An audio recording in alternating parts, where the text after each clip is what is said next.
Assalamualaikum warahmatullahi wabarakatuh. Para sahabat fans Jogja, teman-teman pecinta dan pemula budidaya, salam sehat selalu, semangat dan sukses berbudidaya. Jika pada video sebelumnya kami berbagi mengenai sterilisasi kolam terpal baru, pada episode kali ini, fans Jogja akan berbagi info tentang bagaimana cara dan persiapan media air kolam sebelum tebar benih ikan.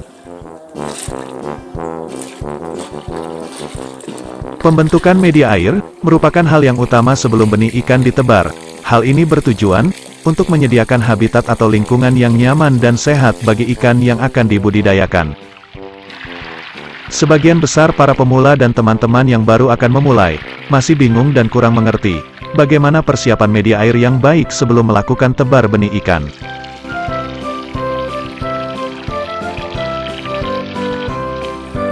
Para sahabat fans Jogja, pecinta dan pemula budidaya, berikut langkah-langkah yang harus dilakukan dalam pembentukan media air kolam, sebelum dilakukan penebaran benih ikan.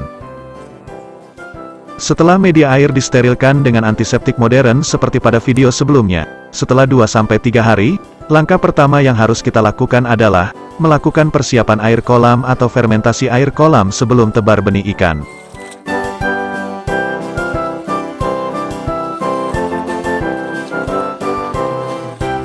Langkah pertama yaitu mengkondisikan media air dengan menambahkan garam krosok sebanyak 200-300 gram tiap meter kubik air kolam. Larutkan garam krosok sesuai takaran dalam wadah dengan air secukupnya, lalu aduk hingga semua larut di dalam air dan tebarkan merata ke seluruh permukaan air kolam.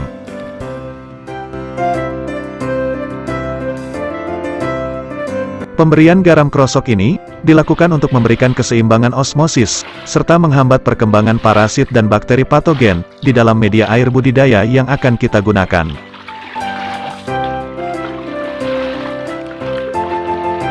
Di hari kedua, berikan molase atau tetes tebu, sebanyak 50 ml atau 10 sendok makan untuk setiap meter kubik air kolam.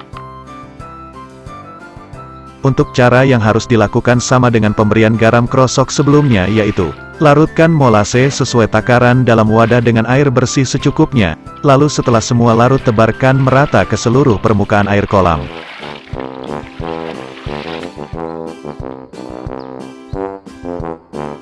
Setelah penambahan molase pada air kolam, dilanjutkan dengan aplikasi probiotik dengan dosis 1 tutup botol atau 10 ml setiap meter kubik air.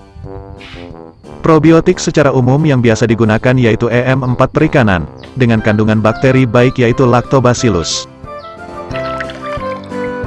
Selain itu untuk hasil yang maksimal, kita bisa menambahkan probiotik booster aquaenzim dengan dosis 1 sendok makan tiap meter kubik air kolam. Larutkan booster aquaenzim sesuai takaran dengan air hangat secukupnya pada wadah. Kemudian diamkan selama kurang lebih 10-15 menit. Selanjutnya, tebarkan secara merata pada air kolam. Teman-teman pemula budidaya, penambahan bakteri baik dari kelompok Bacillus ini bertujuan untuk meningkatkan kualitas lingkungan dan membantu menekan pertumbuhan bakteri patogen dalam media air kolam.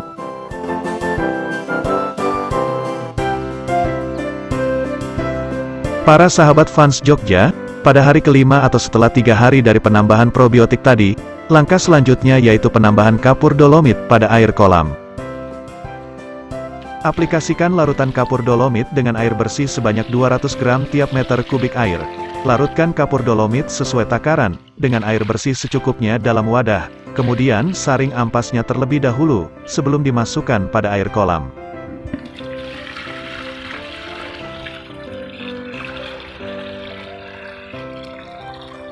Teman-teman pecinta dan pemula budidaya, pengapuran pada air kolam ini berfungsi untuk mempertahankan atau menaikkan pH air dan alkalinitas. Di samping itu, dapat berfungsi untuk meningkatkan karbon dioksida dalam air, mengurangi dan menghilangkan bau asam, serta menyediakan mineral kalsium dan magnesium dalam media air budidaya.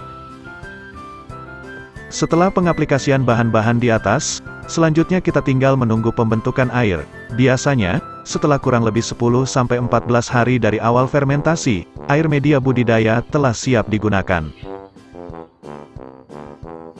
Pembentukan media air yang telah siap, ditandai dengan warna air hijau muda atau coklat bening kehijauan.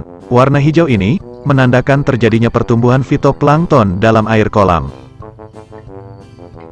Dengan tumbuhnya fitoplankton dalam air kolam, berarti menjadi indikator bahwa kolam sudah siap untuk ditebar benih ikan, atau secara sederhana, pembentukan media air yang telah siap, dengan ditandai banyaknya jentik nyamuk pada air kolam.